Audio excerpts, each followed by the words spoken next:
एक तरफ है नफरत वाली पॉलिटिक्स, दूसरी तरफ है तुष्टीकरण और वोट बैंक वाली पॉलिटिक्स, और कहीं बीच में आइडियाज की पॉलिटिक्स दम तोड़ रही है।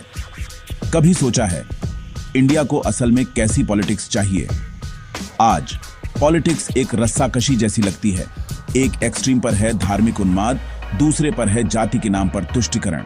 कोई इतिहास को तोड़ मरोड़कर प्रेजेंट में झर घोल रहा है और कोई फ्यूचर इंडिया के लिए चुप है।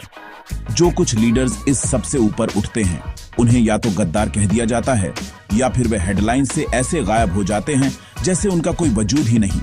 तो बैलेंस्ड पॉलिटिक्स का मतलब क्या है? इसका मतलब है ट्रेडिशन की इज्जत करना लेकिन चेंज से न डरना। इसका मतलब है अपने फेथ को फॉलो करना लेकिन उसके नाम पर अंधा ना होना। इसका मतलब है नेशन को पहले रखना लेकिन अपने सिटीजन्स के राइट्स को न भूलना। बैलेंस्ड पॉलिटिक्स का मतलब हर बात पर चुप रहना नहीं है। इसका मतलब है समझदारी से बोलना, अपने विवेक से फैसला लेना, सिर्फ भीड़ के पीछे भागना नहीं। यह बैलेंस इतना इंपॉर्टेंट क्यों है?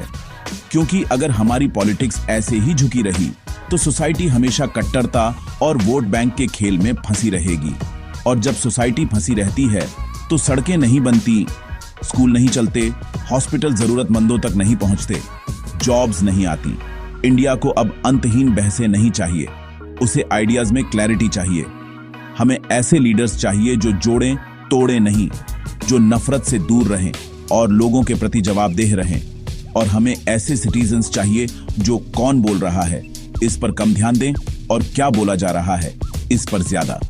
अगर आप चाहते हैं कि पॉलिटिक्स रियल आइडियाज के बारे में हो तो इस वीडियो को शेयर करें। एक लाइक, एक कमेंट, यही आपका पहला कदम है ऐसी पॉलिटिक्स की तरफ जो शोर शराबे की नहीं, सोच की कद्र करती है। और याद रखना, अगर आप चुप रहे तो यह बैलेंस हमेशा खोया रहेगा। तो एक्सट्रीम मत बनो, समझदार बनो, सोचो, क्योंकि वही असली रेवोल्यूशन है।